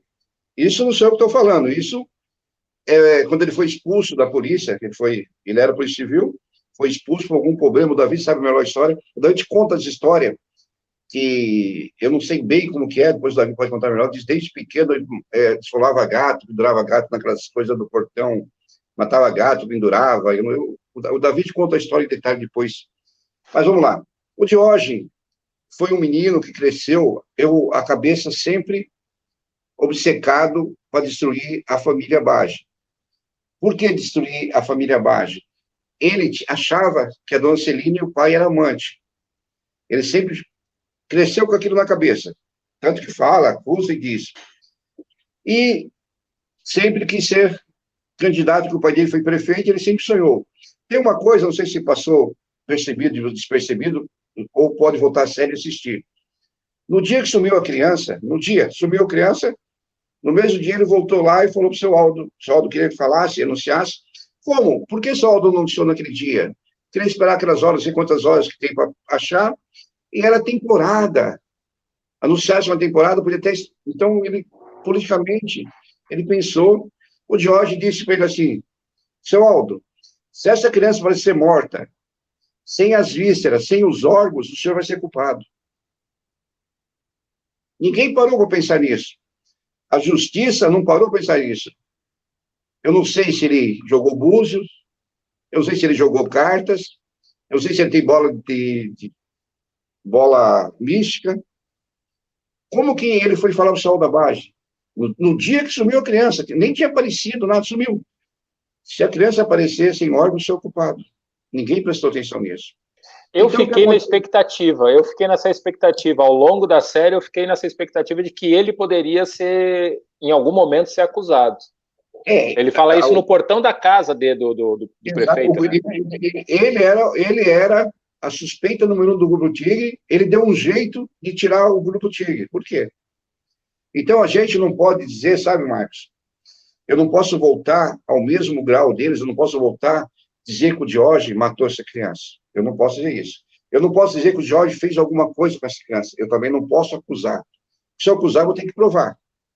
Mas eu posso dizer uma coisa, o Diógenes tem o dedo tudo nessa trama. Se alguém se armou isso, foi o Diógenes. O Diógenes fez isso. A gente acredita que essa criança está viva, a gente acredita que não era o corpo do menino, a gente acredita. Uhum. Se quiser, eu te indico uma pessoa, você fala, doutor Luiz Carlos de Oliveira, o delegado, envolvido no caso, ele é amigo da gente, conversa, ele vem e fala contigo, ele te conta em detalhes essa história, e a gente acredita que não seja a criança. O Ivan acha que é, a gente discorda do Ivan dessa parte. Então, o que acontece? A gente acredita que ou ele aconteceu de morrer essa criança, se for a criança, ou o Jorge arrumou um corpo e jogou, alguém armou, aproveitou a oportunidade e armou isso aí. E o Jorge aproveitou disso para poder atacar, sabendo que a Beatriz frequentava a minha casa, sabendo que a Beatriz gostava do lado espiritual, armou, e por azar o Depolo e o Davi está aí, ele pode confirmar, foram procurar, aí disseram que foram, que o pai de Santos Alves passou por parte do lugar, teve um pressentimento, eu nem estava lá, mentira, era o Depolo e era o Davi, não teve pressentimento, não teve nada. Então, foi isso aí, o Jorge era um policial que foi afastado, metido investigador, sempre sonhou em ser candidato. A gente acredita que é o seguinte, o que eu acho que aconteceu? Não foi um ritual macabro, ele foi um teatro macabro. Precisava do quê? Atingir a família Bage, atingir o prefeito. Então, o que o senhor Jorge pensou? Vamos pegar, foi até Curitiba, não sei com quem ele conversou em Curitiba, se com alguém grande lá, porque nós estávamos ainda torturando nós, tinha 17 nomes na lista, 17 pessoas. Aí o cara falou assim, não. Aí perguntou, não, já tem 7. Não, esses daí tão bom. Vamos logo que o homem está esperando. Quem que era o homem que estava esperando em Curitiba? Quem que era o grande que estava esperando lá em Curitiba? Então, o Jorge foi para Curitiba, montou um teatro, mas para teatro, o Pepe mexe com teatro, para teatro do quê? Ator. Qual o melhor ator que tinha de momento para interpretar uma magia negra, um ritual? Um pai de santo. Quem é o otário do pai de santo que estava no lugar errado, na hora errada daquele dia? Era eu. Então, o Jorge usou a gente, foi para Curitiba, trouxe a equipe do teatro dele, pegaram nós em 2 dias, aí o pessoal lá fora esperando o que ia acontecer, deu luz, câmera-ação, jogou nós para a mídia, contaram o teatro deles, a história, a mídia batendo palmas sem saber que no camarote lá, a gente foi torturado para contar aquela história. A gente sofreu para contar aquela história. Então, o Jorge, eu acredito que o Jorge, eu não posso dizer o que ele fez ou não fez, que eu não sei. Mas eu digo, o Jorge, e digo também, acredito também que o Jorge estava na tortura, o Jorge participou da tortura. Só que daí, prescreveu, você como advogado sabe, prescreveu, ele acusou, não pode fazer nada, só que ele caiu do cavalo, meu amigo. Deixa eu mostrar para você uma coisa aqui. Vocês conseguem ver? Doutor Augusto Figueiredo Basto, nosso advogado, tá? Jorge Ramos Caetano aqui. Esses dias agora, o otário foi num programa aí, é aquela história, o bicho, a fera, a coada, já viu um gato coado? Já viu um gato com medo? Já viu um gato com medo? O gato esperneia, pula, arranha tudo. Então, a fera, um animal ferido, os caçadores sabem, é mais perigoso um animal ferido na floresta do que um animal são. Então, aconteceu, o bicho acuado, o bicho assustado, ele sai para atacar. O Jorge sentiu a fita, sentiu tudo correndo, ele saiu agora, mês passado, num telejornal online de Ponta Grossa, veio dizer mal, que o pessoal de Guaratuba não gostou, que o Estado deu aquelas direitos. Mentira, o pessoal tudo acolheu nós, recebeu nós, foi bem recebido, tanto eu tenho foto com pessoas lá. Ele voltou a falar besteira. Ele falou assim, mas que eles são culpados sim, e aumentou agora. Ele falou que são 28 crianças, que ele sabe que nós matamos 28 crianças. Falou aberto. Nós matamos 28 crianças, que ele sabe. Ele sabe onde foi jogado o corpo. Quer dizer, e aí? Então, são dois crimes, né? São dois crimes, porque se ele sabe, ele vai ter que provar onde estão essas crianças. Não, mas Né? isso, tem um detalhe aqui, ó, outro detalhe.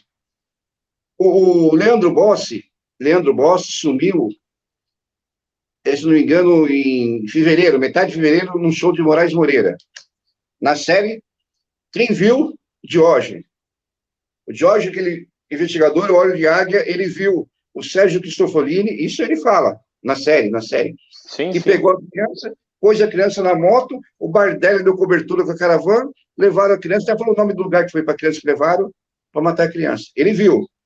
Isso, se não me engano, foi dia 15, o show lá de fevereiro. Ele viu. O que ele fez? Nada, não falou nada. Ele viu. Diz que no dia 6 de. Foi abril, se foi abril, maio, eu não sei quando a criança morreu, eu acho que foi abril. O seu Edésio, um Edésio falou que passou de bicicletinha e viu a gente pegar a criança, pôr a criança no carro, aí viu a criança com a cabeça na janela, ó, vai sequestrar uma criança, vai pôr a cabeça na janela, mostrando para a cidade inteira que se sequestrou. Ele passou e viu. Ó, um viu no dia 15, outro viu dia 6 de 15 de fevereiro, outro 6 de abril. Pô, se você vê um rápido de uma criança, pois sabe que a criança apareceu morta, o que você vai fazer, Marcos? Você vai denunciar? No mínimo denunciar, né? Agora fala, se tivesse medo eu tenho medo da pessoa. Ele falou, eu não sei, na época eu tinha medo da baixa. Que é medo que ele tinha? Você foi dar de dedo na cara do homem, que mentiroso. Então, pegasse um telefone, fazia uma denúncia, ficaram quietinhos. Só depois na época ainda existia orelhão, né? Sim, só depois do dia 1º de julho, que eu fui preso, ele foi contar que viu.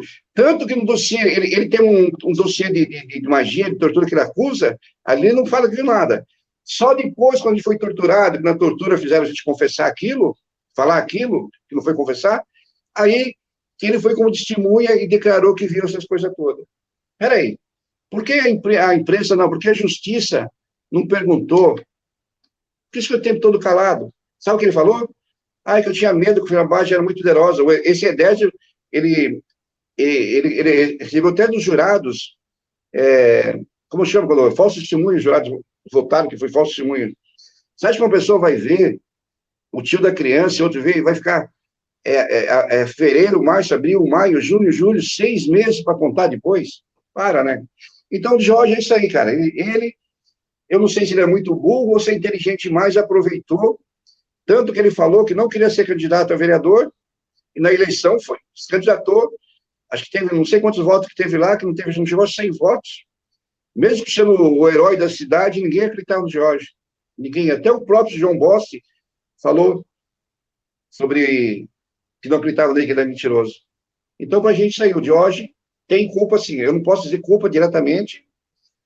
Agora nós estamos interpelando ele, nosso advogado, o doutor Figueiredo Basto, entrou com uma ação dele, que agora ele vai ter que judicialmente, ele se escondeu até agora, ele vai ser obrigado a explicar, sabe? Agora não tem como torturar ele, então ele vai ter que explicar como que ele sabe os detalhes de tudo.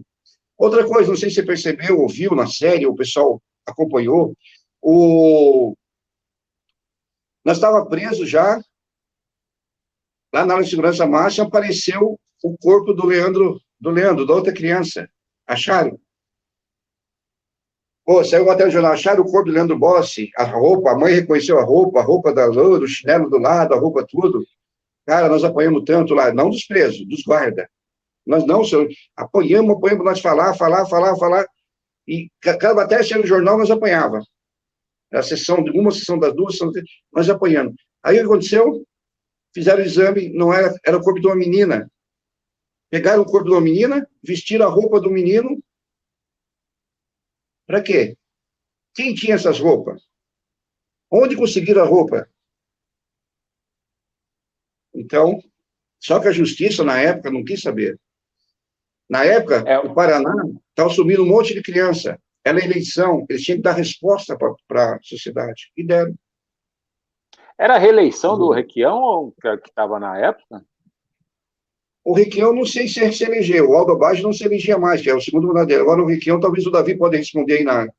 Eu não sei porque eu não acompanhava, mas o Requião... Não, o Requião era governador, né? Não sei se ele se O elegeu Requião de era o novo. governador. O Requião E era o o Requião, governador da época. o Requião deu uma reportagem que ele não sabia que aconteceu isso, não sabia que... Uhum, Não sabia de nada. O governador entendi. que... Eu quero aqui mandar um abraço para minha mãe pequena, a Fomo Carol. Beijo, Colofé, mãe. Quem mais está assistindo que mandou mensagem aqui? Temos o doutor Rodolfo, agora o mais novo advogado da cidade, doutor Rodolfo. Beijo, querido, obrigado pela pergunta, foi respondida que ele colocou aqui, a questão do Diógenes, e aí eu quero entrar numa outra discussão, talvez nem tanta, nem uma discussão contigo, propriamente dito, mas uma reflexão, e é uma reflexão interessante. Olha a minha arrogância, né? Uma reflexão interessante. O cara tem essa. O Ministério Público, que é o detentor de defender a justiça, a gente tem que entender que a função do Ministério Público não é a acusação. Se o Ministério Público entende de que aquele acusado, em algum momento, há provas suficientes para comprovar a inocência dele, ele próprio, o Ministério Público, pode pedir pela absolvição desse acusado. Então, a função do Ministério Público não é fazer caça às bruxas de Guaratuba, fazendo menção a esse título machista e esse título misógino que acabaram colocando, inclusive para o crime, né? Porque ficou as bruxas de Guaratuba também. O mesmo estado do Paraná consegue produzir pessoas como tem hoje no Ministério Público, tinha no Ministério Público Federal, as figuras da Lava Jato e o Sérgio Moro. Então, assim, o estado do Paraná precisa ser estudado do ponto de vista jurídico. Então, os meus colegas que estão aí no Paraná, eu vou dizer para vocês, boa sorte. Porque, por óbvio, não vamos aqui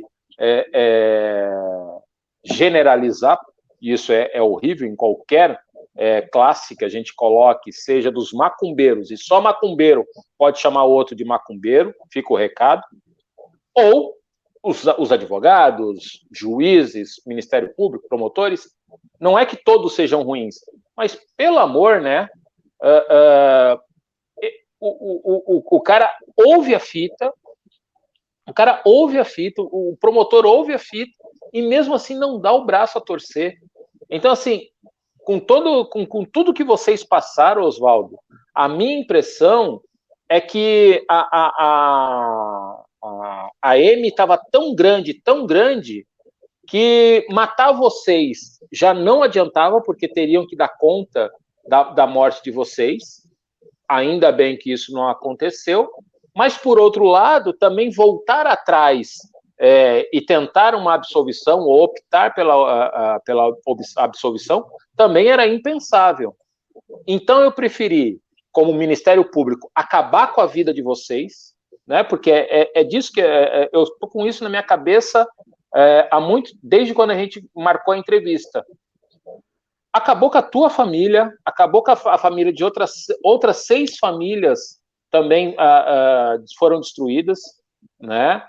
Não há dinheiro que repare tudo isso que vocês sofreram, não tem como a gente discutir indenização financeira, apesar de ter que haver uma indenização financeira, mas é muito cruel isso tudo. E aí você olhar para esse Estado brasileiro, para a justiça brasileira, e ainda ficarem discutindo, por exemplo, o Ministério Público está nessa, né? De discutir a autenticidade das fitas. Então, assim, é algo impensável. O governo do Estado já admitiu o erro. Por que o Ministério Público também não dá o braço a torcer? Então, essa arrogância do judiciário, que, de novo eu digo, não são todos que estão no judiciário que sejam dessa forma. mas que o judiciário é racista, que o judiciário comete falhas enormes. E aí, quando a gente trata de questões relacionadas a qualquer coisa, e quando eu digo qualquer coisa, eu digo religião, eu digo comportamento, eu digo o sistema penal tratar as questões de pele preta diferente. E aí, quando eu digo questões de pele preta, não há como falar de pele preta sem falar de macumba. Não tem como. A gente precisa falar das religiões de matriz africana. Nós precisamos falar do candomblé.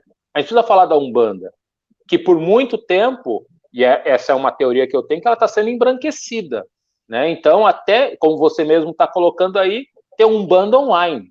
Né? Então, o nível de embranquecimento dessa Umbanda está chegando a tamanho que o pai Google responde as coisas que o pessoal quer, e aí os pais de santo de YouTube aparecem. Verdade. É muito cruel isso, é muito cruel.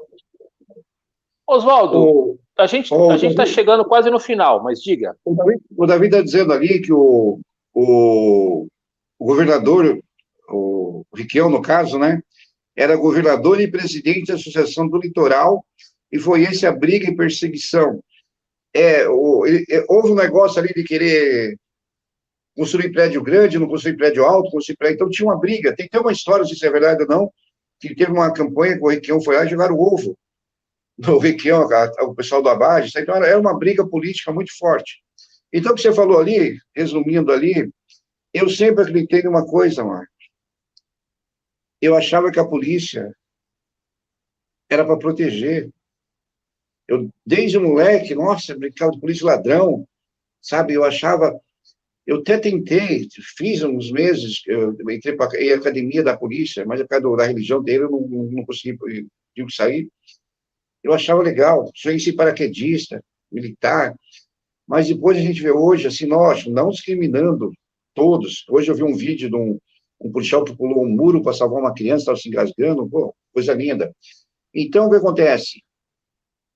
Não eram policiais aquilo ali, era um grupo da milícia, um grupo de terroristas, um grupo da ditadura, esse grupo do capitão Neves. Então, só que o promotor, infelizmente, vou te contar uma coisa que você vai dizer para mim, não acredito.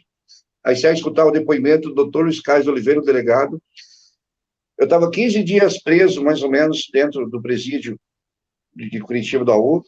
O doutor Luiz Carlos veio, me tirou e falou, Oswaldo, qual é o seu nome? Oswaldo, seu nome do seu pai, sua mãe, eu acho que é tradicional aqui, não é pai, o nome da mãe, que você põe e fala. Aí ele falou assim, olha aqui para mim e diz, você sabe do que está sendo acusado? Eu falei, sei. Você é culpado ou inocente? Nunca ninguém tinha perguntado, sabe, Marcos? De repente, uma autoridade, um delegado, pergunta, você é culpado ou inocente? Só que antes eu já tinha apanhado. O promotor já tinha me tirado antes lá, eu tinha apanhado para me contar a história. Eu sempre tinha que contar a história. Tinha que contar a história. Você é culpado ou inocente? Eu vi o olho daquele homem, parece que na hora deu um brilho, me deu... Eu não sei o que aconteceu. Eu falei, senhor, eu não aguento mais, pelo amor de Deus, posso falar com o senhor particular? A hora que eu falei falar particular, o promotor deu um soco na mesa. Isso, veio o depoimento do doutor, você tem que falar com o delegado, tem que falar comigo, sou promotor e tal. O delegado falou, peraí, doutor, você quer falar comigo particular? Por quê? Não, eu queria, senhor particular, posso falar com o senhor? Aí o promotor não queria, ele falou, não, eu sou o dirigente do caso, ele tem que falar comigo. Aí me levou num cantinho lá, eu falei, aí eu tirei a blusa, eu tinha apanhado antes, a mando do promotor para me falar, confirmar a história. Falei assim, eu não aguento mais, ó. Só que ali, na época, você viu como era tão grande, a Cida de Ogum, mãe Cida de Ogum, muito famosa em Curitiba, só de Curitiba deve conhecer, era chefe das guardas feminina, ela foi afastada. Pais de santos, que trabalhavam de guarda penitenciária, que eles sabiam que era tudo da religião, eles afastaram tudo de perto, mudaram tudo de outros, para não ficarem perto de nós.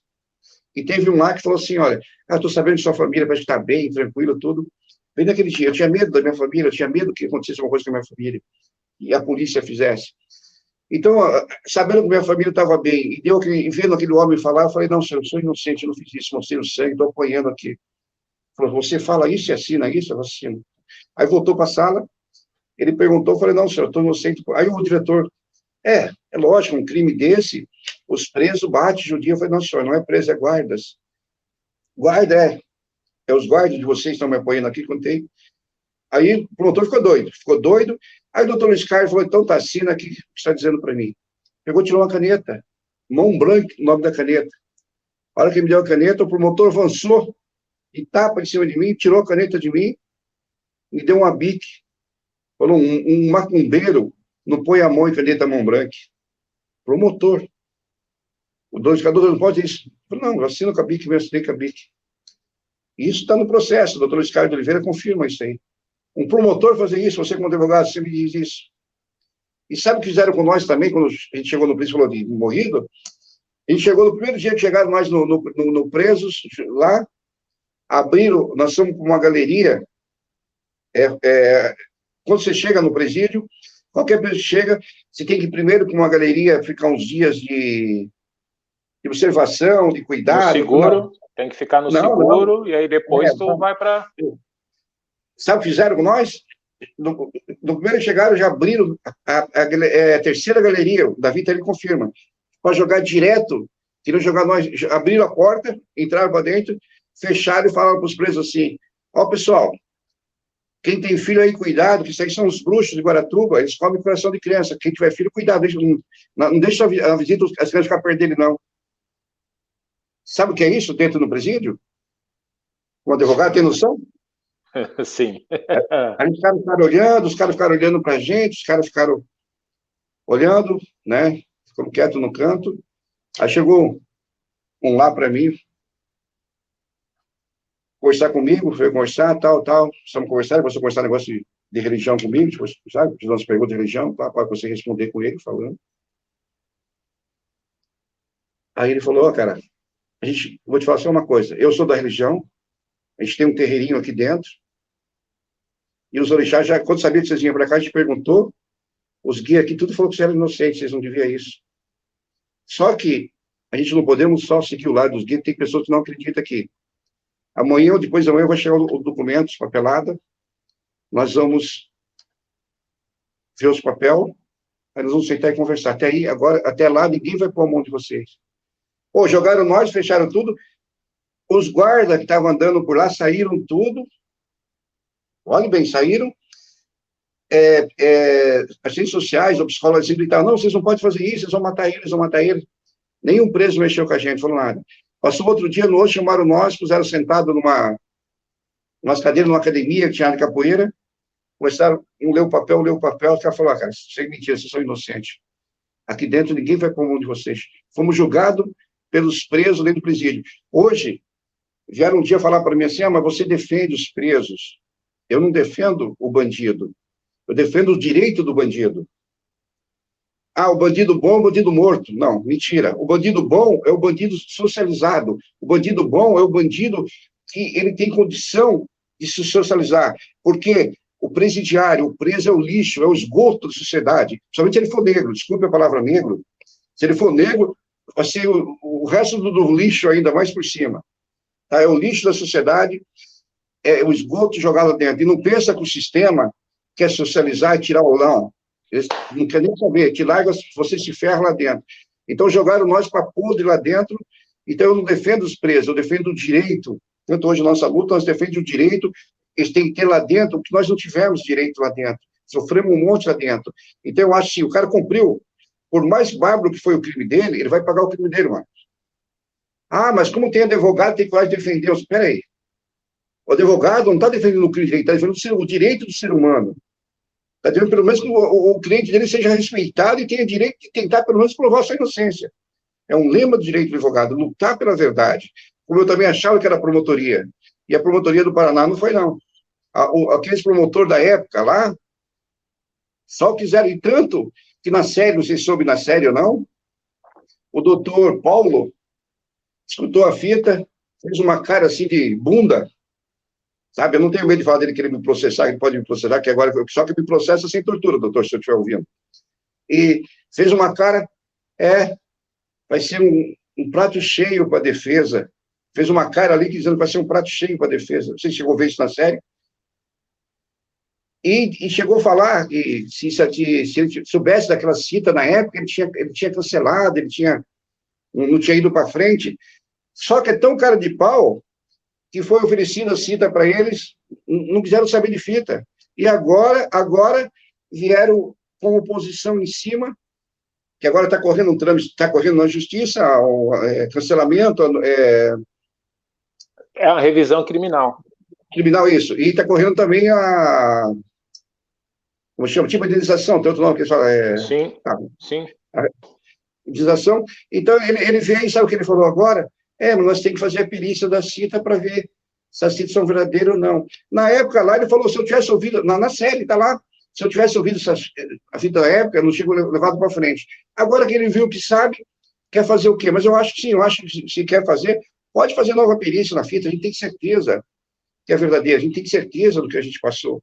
Então, a gente diz assim, o Ministério Público, em geral, eu não posso dizer da instituição, mas daqueles que estavam lá, tanto que esse doutor Paulo, ele foi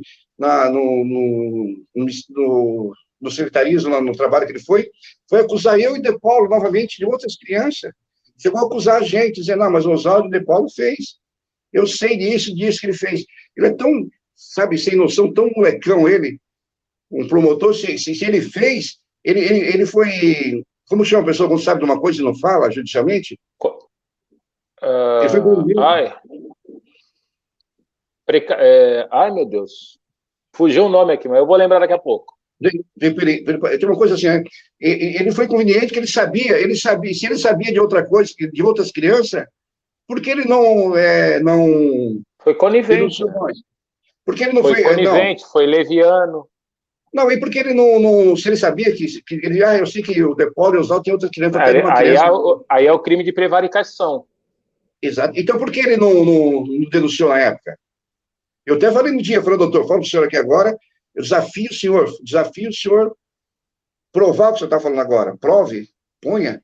Se eu tiver prova, me leve para onde quiser, mas sem tortura. Eu quero ver se eu provar o negócio.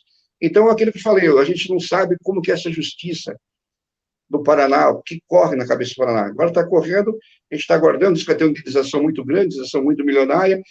É lógico, eu não vou dizer para você, Marcos, que eu vou ser assim, dizer, não, eu não quero, esse dinheiro, tem pessoa que já falou, esse dinheiro, eu acho que se nós tiver direito, eu quero sim, sabe, Marcos?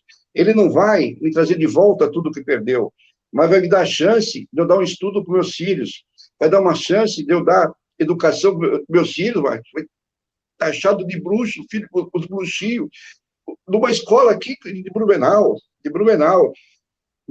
em Tupava Norte, escreveram na lousa, o bruxinho, o filho do bruxo. Meu filho chegou chorando em casa, não quiseram estudar, não fizeram nada. E graças aos princípios da gente, graças ao sagrado, que eles sempre tiveram comigo na religião, eles não foram para o caminho errado. Se fecharam, sem estudo, se dedicaram à música, tem a música da série. Sim, sim. Eles cantaram a música. Então, a gente não pôde dar. A gente sempre montou uma coisa, não tem uma oficina mecânica. Aí apareceu um irmão do cara, de um vizinho, já falou um monte de coisa lá. O filho do cara veio e falou um monte de coisa, tinha que fechar. Montei um restaurante, sempre vinha alguém e a gente tinha que fechar, com sempre naquele escondido. Hoje não, hoje está aí, ó, para quem quiser ver a carta, está aí, ó, quem quiser ver, está aí, pediu perdão, lógico, para a gente já não é tudo ainda, a gente quer que saia assinado de vez. Aí vem esse promotor, vem outra pessoa, mas será que é verdade? Calce o meu sapato, caminhe por onde eu caminhei, viva o que eu vivi antes de me julgar, certo? Eu acho que assim, eu acho que também julgar, só tem uma pessoa que tem direito de julgar, sabe? É Deus que está lá em cima. Desculpa eu desabafo, eu queria também falar uma coisinha antes de encerrar, que eu preciso falar. Aconteceu em Curitiba, a invasão de uma igreja.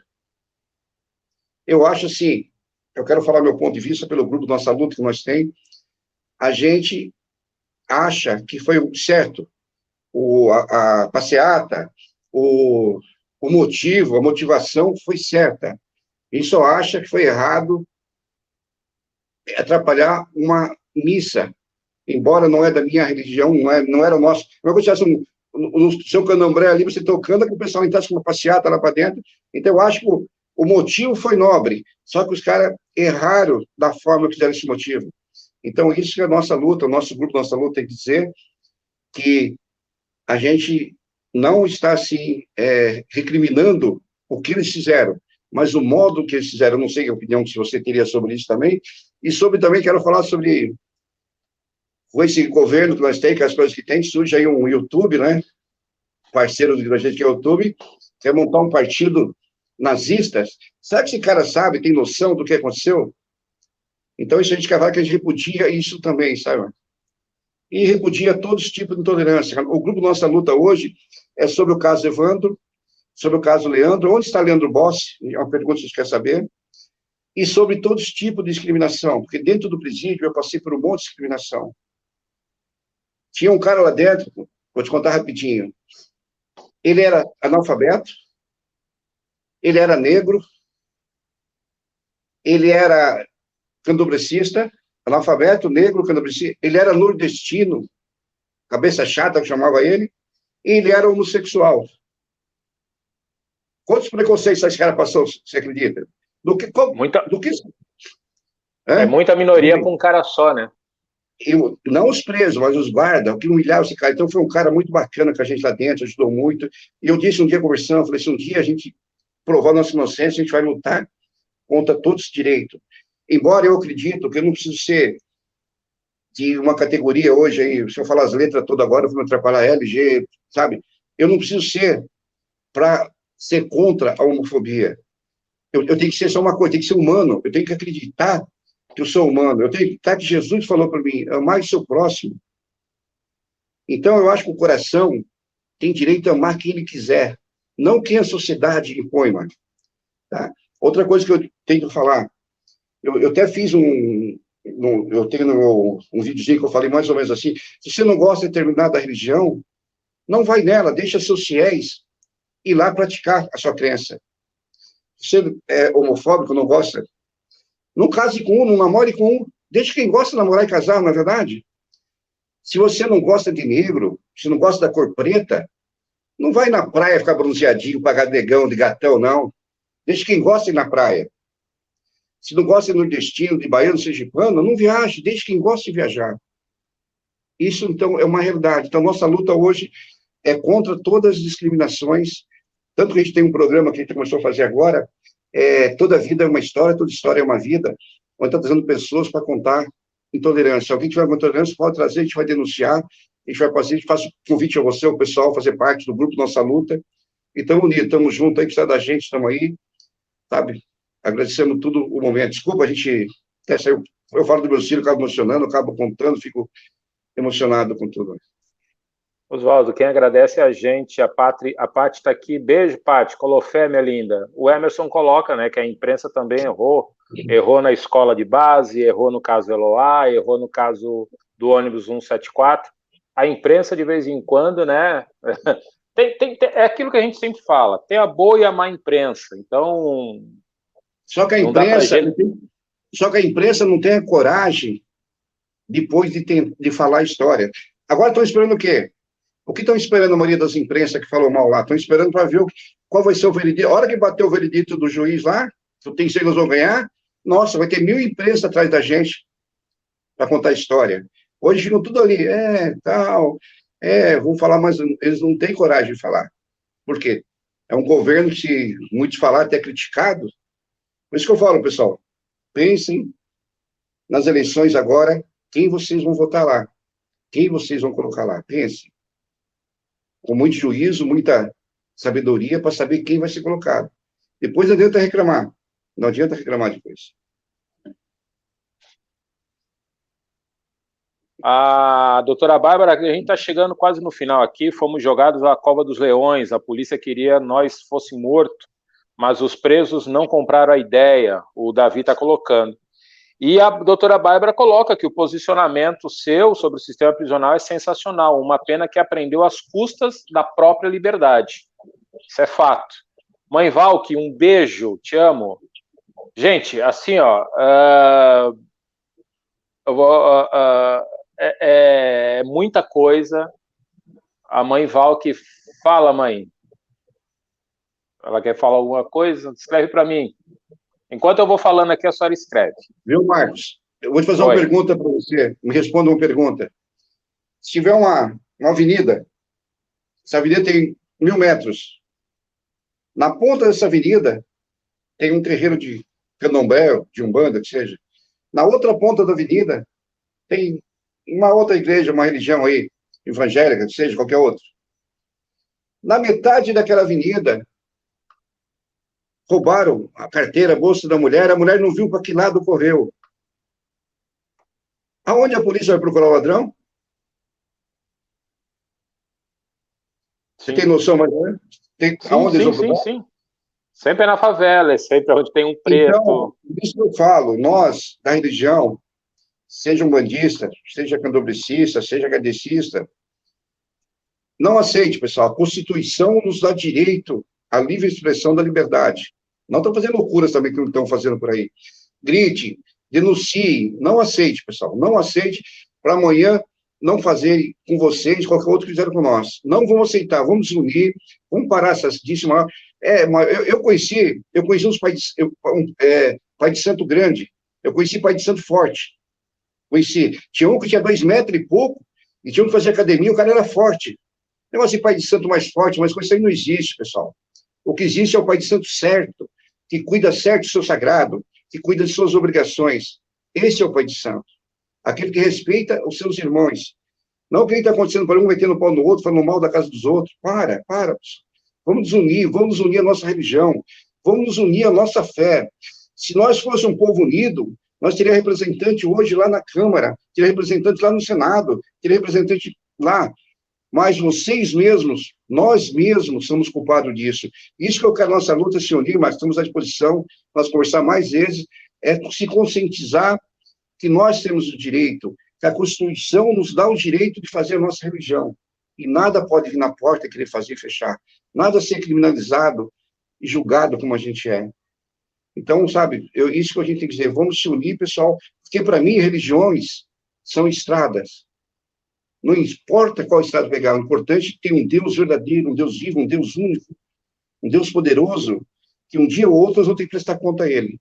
Então, não importa, Márcio, eu vou pegar a BR Umbanda, a BR Candomblé, a BR evangélica, a BR, sabe, judaica, não importa qual que eu vou pegar, o importante é o destino onde eu quero chegar. Então, tem que acabar com isso, pessoal, tem que acabar com essa desunião.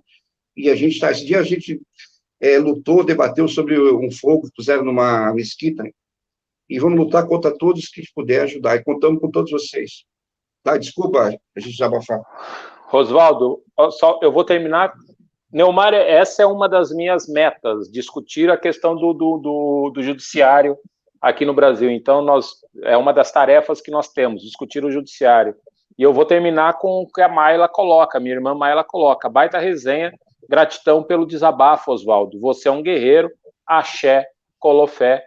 E assim eu termino pedindo colofé para ti, babá, e dizer que foi um prazer enorme conversar contigo.